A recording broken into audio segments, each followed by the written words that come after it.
program. As Jill mentioned, we're really excited that you decided to join us on a Tuesday evening.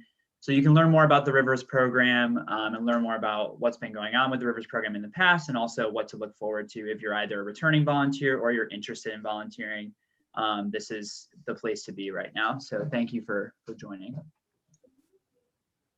And just to start off, this is our contact information. Again, Jill mentioned from the Green Mountain Conservation Group side of things, myself and Jill, you can see our emails there and our position titles. And if you want, we can also put these in the chat towards the end of the presentation, so you can reach out to us. And then on the Saco River Corridor Commission side, Dallin, the Executive Director, and Ricky Haley as well, who are both on the call tonight. And those are their emails. Okay, so a little bit of background information. Who are these two organizations that joined together on this one water quality monitoring project that's now been going on for close to 20 years, which is really exciting. So we have Green Mountain Conservation Group, and we are a 501c3 nonprofit organization founded back in 1997. We are a community-based charitable organization dedicated to the protection and conservation of the natural resources in the R.I.V.E.R.S watershed. And we really function using this acronym that we like to talk about a lot called R.I.V.E.R.S. Each letter stands for something you can see there on the slide: research, education, advocacy, and land conservation. So this is the research side of things. That's what the R.I.V.E.R.S program is. It involves collecting these data at the different stream sites. And we really believe this is a stepwise process. So our research will inform our education and the way we educate both community members and schools as well. That will inform our advocacy and the way that we advocate for natural resources in the area, and our land conservation is all tied into that as well. So we really function using these 4 words here. And we also have a few of our mission statement slogans. One of them is healthy water, healthy communities. So we really talk about the watershed a lot, educate a lot about the watershed and how the water is connected. And then on the Saco River Corridor Commission side of things, organization was founded in 1973 as a quasi-state organization. And it's really interesting because back at this time, there were people in the area who were really interested and really focused on protecting the natural resources in that area, protecting the Saco River Valley. And so they got together and joined together in this organization because they wanted to protect this land. And that was really important. So the Saco River Corridor Commission is a regulatory group as well. They protect public health and safety and the quality of life for the state of Maine using regulation over land and water uses. And you can see, looking at the slogan there as well, communities working together to protect our rivers, very similar to our mission over on the left-hand side. It makes a lot of sense for these two organizations to jump in and join together on a project such as this. So how did the R.I.V.E.R.S program begin? So like I said, GMCG was founded back in 1997, but it was in 2000 that we worked with the UNH Cooperative Extension and the Society for the Protection of New Hampshire Forests, or SPNF, to produce natural resource inventory maps of the R.I.V.E.R.S watershed. The R.I.V.E.R.S watershed is pictured there on the top right of the slide. And you can see some of the bodies of water there, as well as the different towns found in the R.I.V.E.R.S watershed. But the natural resources inventory maps were essentially mapping wetlands, aquifers, some of the really important resources, farmland, forest land, and getting a sense of what is in our watershed, which is really helpful for then informing how we can protect it and advocate for it. So out of this project is where the water quality monitoring program began and started. At the same time, over at SRCC, they were working on creating a water quality monitoring program as well in order to better serve the public and the community in that area. And it just made a lot of sense for these two organizations to join together. Here in New Hampshire with Green Mountain Conservation Group, we study the headwaters and some of the smaller streams in New Hampshire that flow right into the Saco River, the R.I.V.E.R.S River, some of the bigger rivers that are in Maine. So it just made a lot of sense to join together. And so once we started that partnership, the R.I.V.E.R.S project was born, and we've been going on for, like I said, close to 20 years now of steady data collection. You can see at the bottom of the slide there, that's one of our very first pictures of water quality sampling with two of our members, Larry and Fred, way back in early 2000s. So what is R.I.V.E.R.S? Well, it is an acronym to start. It stands for Regional Interstate Volunteers for the Ecosystems and Rivers of Saco.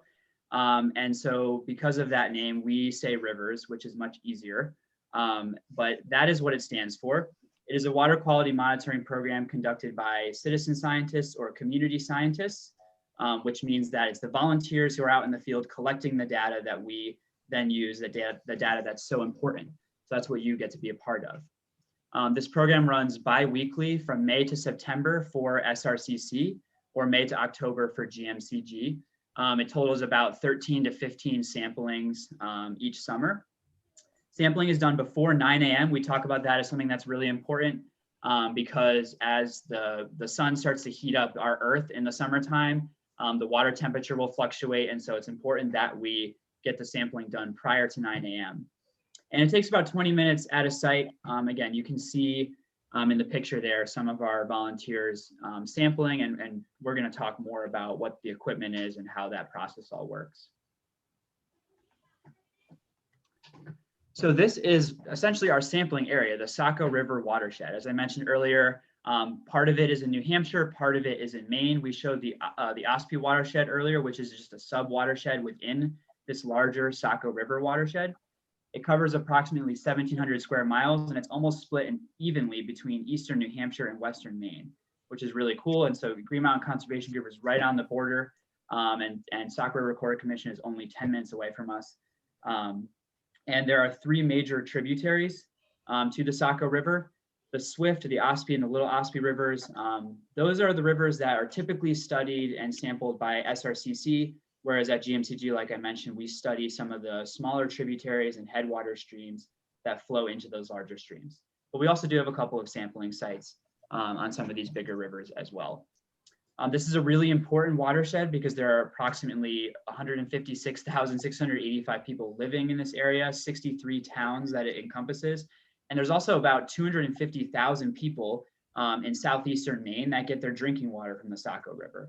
So it's really important that we study this body of water, that we protect it, that we make sure that we're monitoring the quality of it because it impacts a lot of people and a lot of communities. But it is one of the least studied watersheds in Maine. So this program that you're a part of, that some of you are part of, is really, really important to make sure that we continue to monitor. So GMCG samples a total of 29 sites across the Ospey watershed. You can see most of them there are circled, and they're the orange dots on this map. And you can also see the breakdown on the slide of which towns these sites are all in. But again, these are some of the smaller headwater streams in and around the Ospey Lake as well. And if you look at this map, you see the elevation. So the darker green colors are higher elevations. So you can also see in the watershed how the headwater streams start at the higher elevations towards the White Mountain area and flow all the way downstream to eventually the Atlantic Ocean. And that's right around sea level. So that's kind of how the Saco River, where the Saco River goes, as well as the Ospey River. But GMCG monitors 10 sites year round. So we sample them in the summer and then also the winter time. And then once summer hits, the month of May, we add 19 sites to the summer monitoring for a total of 29. And all that data is collected by our volunteers. The SRCC will sample a few more sites, 36 in total across the Saco watershed, a little bit more spread out. You can see there's the yellow dots on the map, and again, the breakdown of what towns they're involved in. But a lot of these sites are along the Ospey River, which you can see flowing kind of across the middle of the map, and it meets up with the Saco River. And a lot of the sites are also along the Saco River, including all the way down to the outlet towards the Atlantic Ocean. So what are we sampling for when we go out to our stream sites? You can see in these pictures, there's different equipment that's being shown. What's actually going on? What are we sampling for at these sites? So first things first, when we get to a site, we look for site observations. We check the weather, which is essentially just the air temperature. We look at the stream appearance. How does the water look? What's the speed or velocity of the water? Changes that might impact the water quality, such as construction nearby or a downed log or tree in the stream, what might have happened since you last sampled. So we take a good look at the site and look for observations. And then in terms of the parameters that we measure, I'm going to go through some of them here now. Water temperature is a really important one. Obviously, it fluctuates a lot throughout the year, but it impacts the metabolic rates of organisms. And what this means is that when there are warmer temperatures, organisms in the water tend to have increased rates increased metabolic rates, which means they also use up dissolved oxygen faster.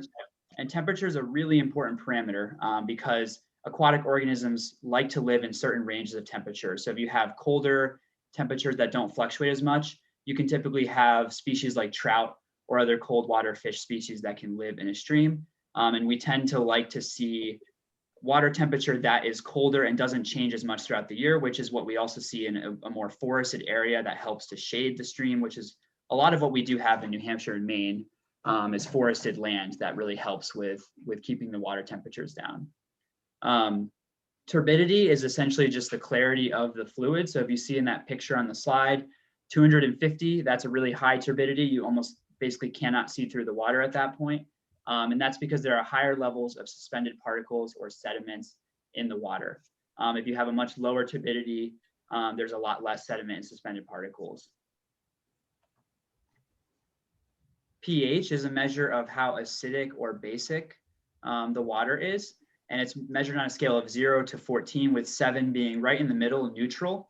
Most of the water we see in New Hampshire and also into Western Maine is slightly acidic. And this is typically because we have bedrock such as granite and other metamorphic rocks in this area that do not do a great job of buffering our pH changes. But aquatic life typically prefers between 6.5 and 8.2. And pH, again, it can get as low as 0 and as high as 14, but we usually see it in the more neutral range. Conductivity is probably one of our most important parameters that we measure. It essentially is the ability of water to pass an electrical charge. This can include anything such as nutrients, salts or minerals and metals that exist that are dissolved in water. Those can all pass an electrical charge. Anything that has a positive or negative charge. So this is usually a good proxy for road salt, which is really important in the area we live in. When we see more road salt getting into the stream, we also tend to see a higher conductivity because, again, road salt is typically made of ions such as sodium and chloride, which can pass an electrical charge. Dissolved oxygen is also a really important parameter. Again, it's very related to temperature, in that when temperature is higher, dissolved oxygen is typically lower. And you can see on this scale here that there are certain fish species that, or even other species of aquatic organisms that like to have a certain amount of dissolved oxygen. Trout is very high, so it typically needs those colder waters so it can get more oxygen. And then those are some of the parameters we measure using our meter. We also take water samples. So you get your feet wet, you get your hands wet a little bit, you get to collect some water. And these we send into the UNH laboratories, as well as Katahdin laboratories in Maine, to measure for different nutrients like nitrogen or phosphorus, which are really important to all organisms, but we do not like to see a lot of it in a stream or in a waterway. Cations and anions, which are samples that we measure at GMCG. And this is, like I mentioned earlier, anything with a charge of some kind, positive or negative. So that can include sodium, chloride, potassium, magnesium, any of those ions. And then on the biological side of things, SRCC also takes bacteria samples at certain sites, E. coli and Enterococcus, and then a sample for alkalinity, which is essentially measuring how well a stream can buffer or prevent against changes in pH, which, like I mentioned earlier, because of our bedrock, we typically see low alkalinity in this area. And I think at this point, I'm going to turn it over to our amazing water quality coordinator, Jill, to take over the rest of the presentation and talk a little bit about why you should become a volunteer and what a volunteer does. Thanks, Trent. Yeah, so if you're questioning whether or not R.I.V.E.R.S is a program that you want to be a part of, or even if you're just here to learn or maybe adapt it for your organization or other organizations that you work at, there are some things to keep in mind. So there's a lot of benefits to participating in citizen or community science, whether it's this program or another type of program. For the R.I.V.E.R.S program, one of the things that our volunteers report that they really enjoy is getting to promote educational opportunities in the areas that they have lived in, some of them for their entire lives, or some of them since they've retired or have moved into the area. We do a lot of educational programs that is using data collected from our volunteers, and they do like being able to give back to the kids in their community. We also are kind of a little bit of a meet organization as far as we put people together who are like-minded individuals. And so we really enjoy when we set up partnerships between people who don't know each other, and it ends up blossoming into a friendship. That's always fun to see. So you get to meet new people who live in your area. We are blessed that we live in New England, where we get 4 very distinct seasons. There is one season that is your favorite. And if it's spring, summer, or fall, you get to sample in it during our program. If your favorite season is winter, you can come back to Green Mountain and participate in our winter sampling and chipping through ice. Again, you're collecting essential and important data that is not just used for the school kids, but is also used in other programming and for reports, which we'll talk about in a minute. You get to bolster your connection to your community. So a lot of our volunteers report liking to sample in the towns that they live in because it makes them feel more connected to the place that they're living, and they have a better understanding of what's happening to their water quality where they live. And if none of the environmental or the social parts of this program appeal to you, I promise that you will get free snacks. And we do give a t-shirt to all of our volunteers, so you get some cool swag out of it. So there's a certain type of person that we're looking for volunteers, as Trent mentioned. You do have to kind of get up and sample before 9 a.m. So we do need early risers, and we need people who both enjoy nature and science, and also people who can understand that nature doesn't always play nice, and neither does science. We do the best we can, but sometimes Mother Nature is just gonna pour on your sampling site, and it's not always ideal, but our volunteers are pretty intrepid and they get through it. They're friendly, they tend to be friendly and caring.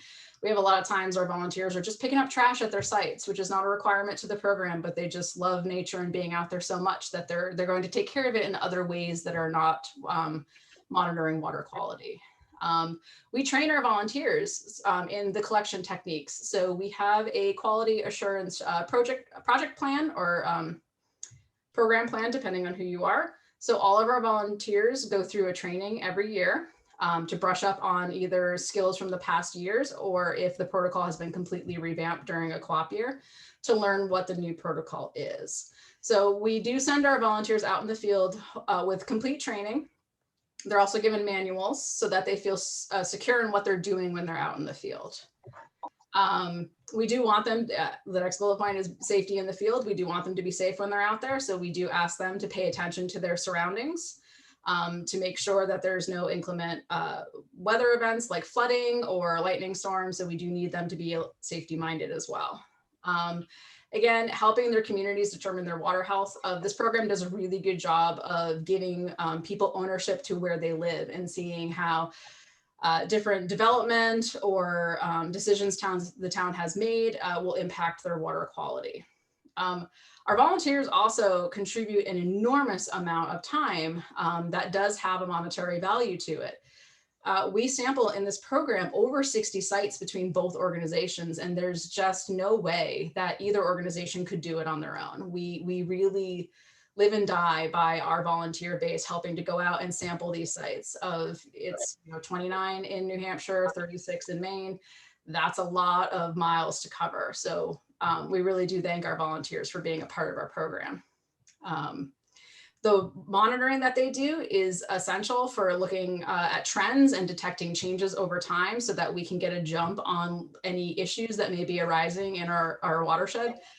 And the most important part is, I always say our volunteers are the best, and I know that every organization says that, but I really do feel like the volunteers for River are truly the best, because they're really passionate, caring people who want to give back to their communities, and we love that about our volunteers.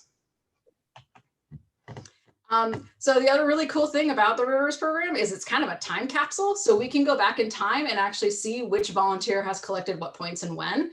So it's really fun to go back at times and see who's been in the program for a really long time and what trends maybe they themselves have been able to detect for how long they've been in the program. So it's just this really neat kind of alternative way to record keeping and data tracking, is we're not only tracking parameters, we're tracking people participation in the program too. So not only are there benefits for the individual, there's clearly a tremendous amount of benefits for science. I don't feel like I can stress this enough of we use the data that our volunteers collect, and we use it a lot. We use it in research papers. Right now, GMCG is working with UNH on a salt study that they're going through their data as we're going through ours for academic paper. We do reports to the towns. So every year after the program is done, we take your data and we create little 5-year reports to look at 5-year trends. And we've also this year are looking at trends from all of the data ever collected in the program and have written reports on those. We give your data to state governments. We go and we speak to towns, and we go and we present the data at various conferences. And so you can see on the right-hand side of your screen a couple of different conferences that these are all my current and former water quality research assistant AmeriCorps members.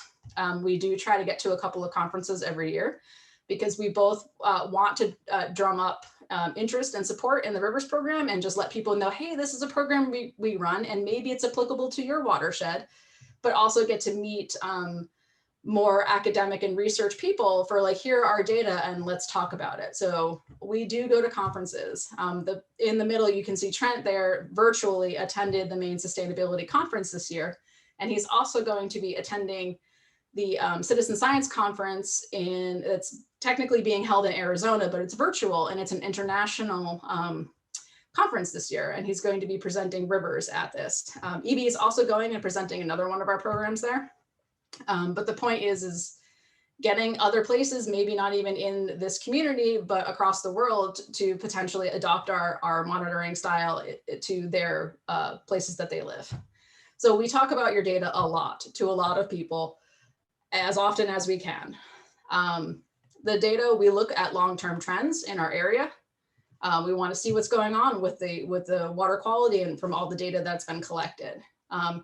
And yeah, again, we're trying to inspire other organizations to take what we've learned from our program and run it at their organization. DEP and DES use all of the data we collect in their reports as well. And we are working towards joining a national database so that other people in not only the United States, but just in North America can also access our data so they can look at more global trends for water quality. So that is a project we're currently working on as well. So I don't want, this meeting is more about what the R.I.V.E.R.S program is. So I don't really want to delve too much into data, but this is showing what we do with your data and what have we seen.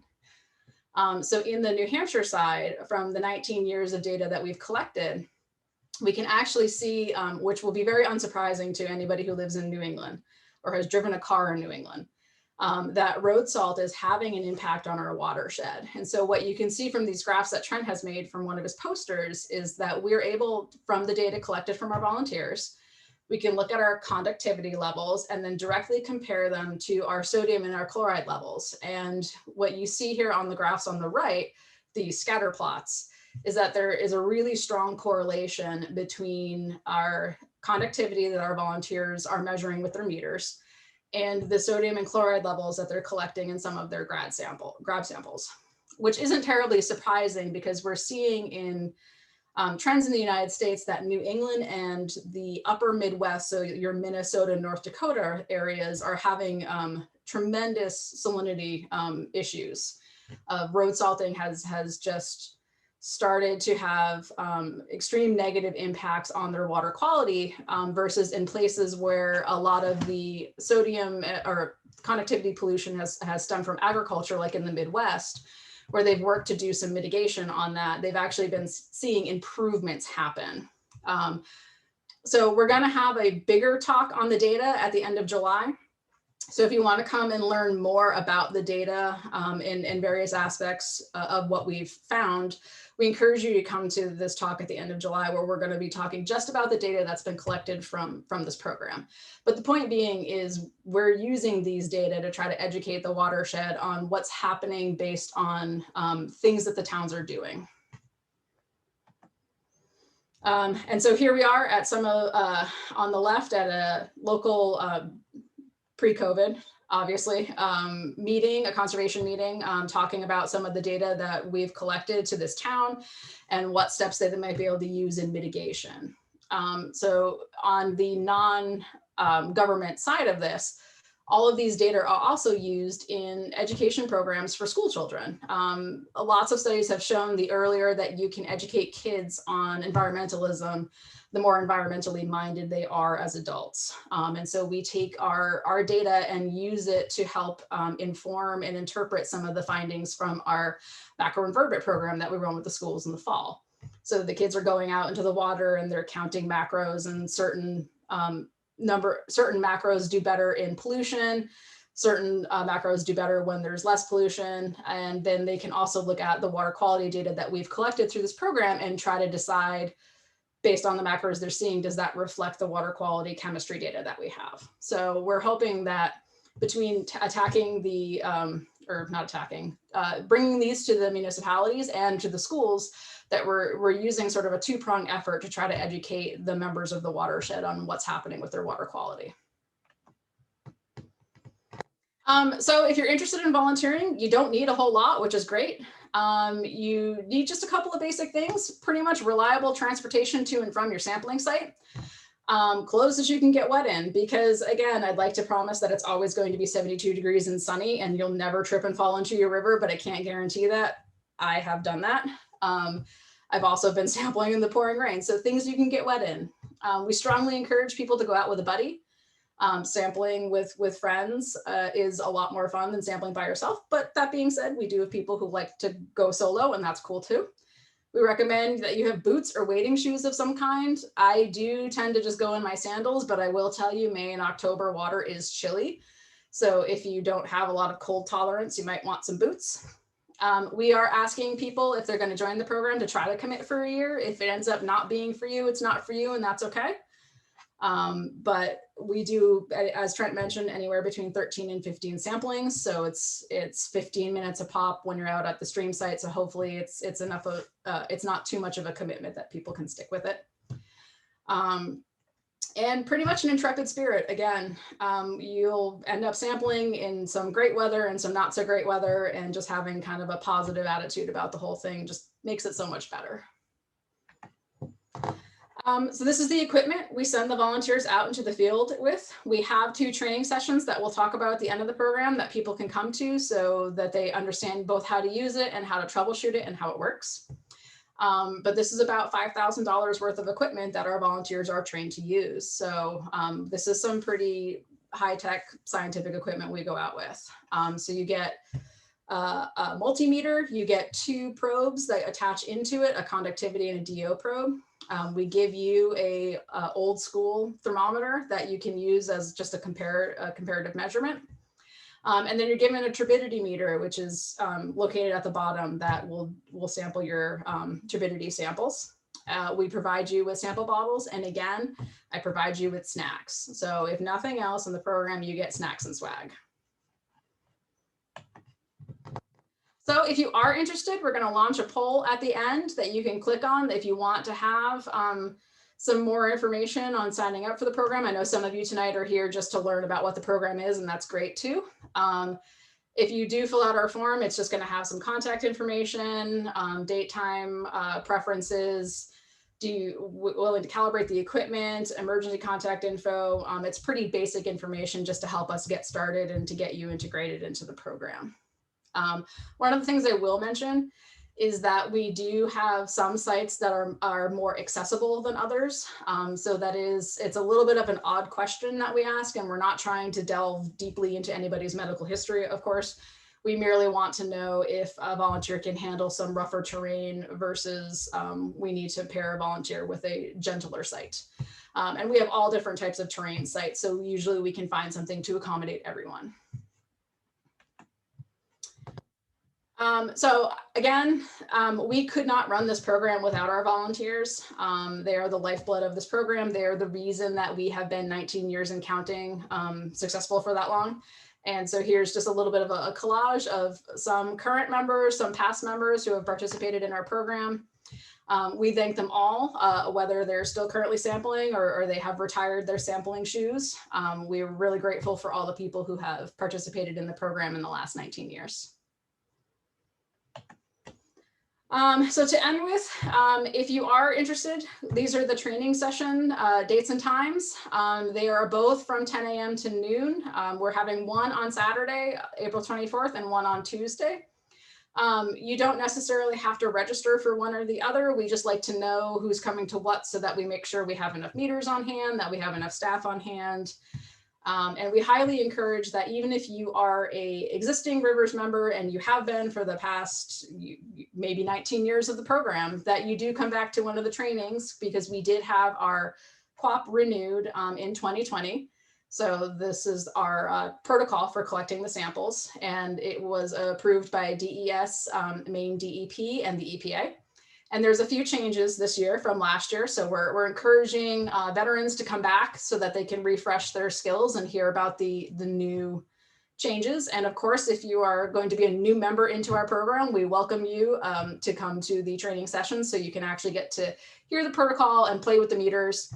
We are going to have them in person this year, but they're going to be outdoor exclusively, and we will be using social distancing and mask wearing. Which, yes, is my next slide. So obviously, if you're coming to one of our trainings, if you do not feel well, please don't come, which I feel like is just a broad sweeping generalization in the pandemic here. And that's fine. Just send us an email. If you can't make one of the training sessions because it just doesn't fit into your schedule, we will work with you. Again, we're going to be outside, so please dress for the weather. April can be 72 degrees and sunny, or it can be 35 degrees and snowing. It's really hard to say what end of April will be like, so just be prepared. And we're going to have it at the Blue Heron House, which is the Green Mountain Conservation Group headquarters in Effingham. I can send people the address if you aren't sure where to go. And we hope that you will come and join us for a training session. And I am happy to take any questions. If you think of something later, this is all of my contact information, or all of the SRCC and Green Mountains contact information. There's a lot of ways you can contact us. Facebook, email, you can pick up the phone.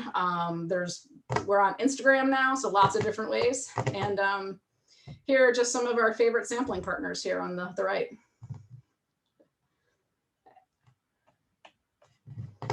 So I have not been moderating the chat. So there is one question in there about impacts from the pandemic on water, if any study of that is underway. That's a good question. Not that I know of in our area, but that doesn't mean that there wasn't. For our water quality monitoring, for the Green Mountain side, we were impacted by the pandemic because all of our partner organizations, we use UNH for a lot of our sampling. They were unable to open at full capacity this year. So we ended up having to cut back on our program because of COVID. And that seemed to be very much a universal thing from not just our organization, but a lot of other organizations all struggled to adhere to COVID policies. So I'm not sure if there's been any study done directly from impacts directly because of the pandemic, because I do know that monitoring was just cut back tremendously in a lot of areas. There were a lot of outdoor recreation happening this summer, particularly in New Hampshire. And I'm not sure, there was most likely some impacts from that, but I don't know if there's an actual study. I hope that answered that question. We've got a few more questions in the chat.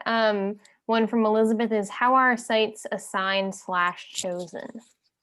So that's a great question, Elizabeth. So sites are assigned basically on your willingness to travel. So there are people who are of the, have meter will travel mentality, and they'll go anywhere to any sampling set at any day.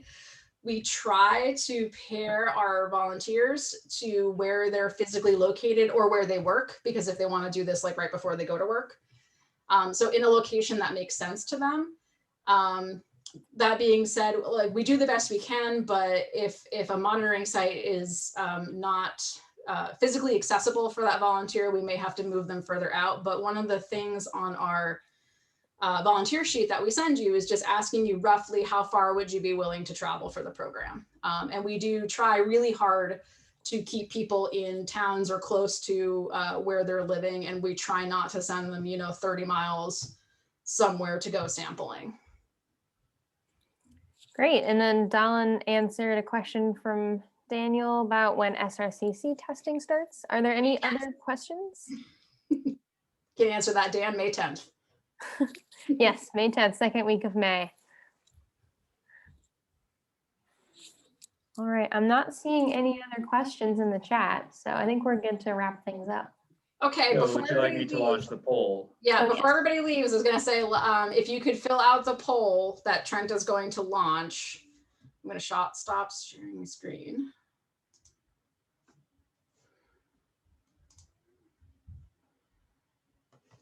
You could answer that for us. Is the poll visible I on your can see screen? the poll. Okay. That's pretty neat. Never seen that before. Yeah, we did some troubleshooting on this earlier in the week. So if you answer yes to our question, we will be sending you the info form to fill out. Obviously, if you are already a R.I.V.E.R.S volunteer, you probably filled out something very similar, whether it was for the SRCC or for Green Mountain.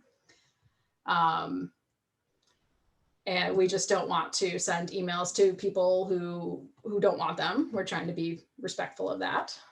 This is Dan. I saw the poll flash on the screen for just a split second, and then I just see you. It's okay, Dan. We know you're a volunteer. Thank you. That's all I need to know. That is one of the answers that you could provide is I'm already a volunteer. So we got you down. Thank you.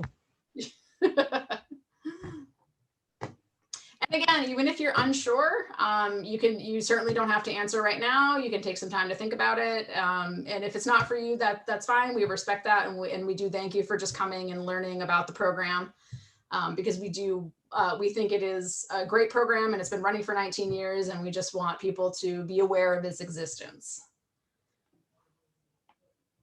Yeah, we've got 9 of 13 responded. I know there were some issues with some people, and it's been at that mark for a little bit. So I'm going to end the poll now. And what we'll say too is that if you were going to answer yes, I want more information, and you don't hear from us within the next 48 hours, please drop a line. I know that, again, a year into a pandemic, I should be better at Zoom, but I'm not. So if I've missed you by accident, please don't take it personally. You're more than welcome to send me an email going, hey, I would like that information, please. That's fine. Yeah, Trent has linked my email into the general chat. So that is the best way to contact me. But if you want to give us a call or use Facebook or Instagram, we monitor all those all the time. Okay, so I'm not seeing any other new questions. All right, we will send you a volunteer form, Stephen. That's no problem, we can do that. Yeah, if there's no other questions, thank you all for attending our info session. We look forward to sampling with many of you this season. And we'll see some of you at the trainings on either the 24th or the 27th. We look forward to it, and we'll keep our fingers crossed for really good weather. All right, thanks everyone. Thank you. Good night. Thanks, Jill. Thanks, team and volunteers. We appreciate it, and see you soon. Thanks all very much.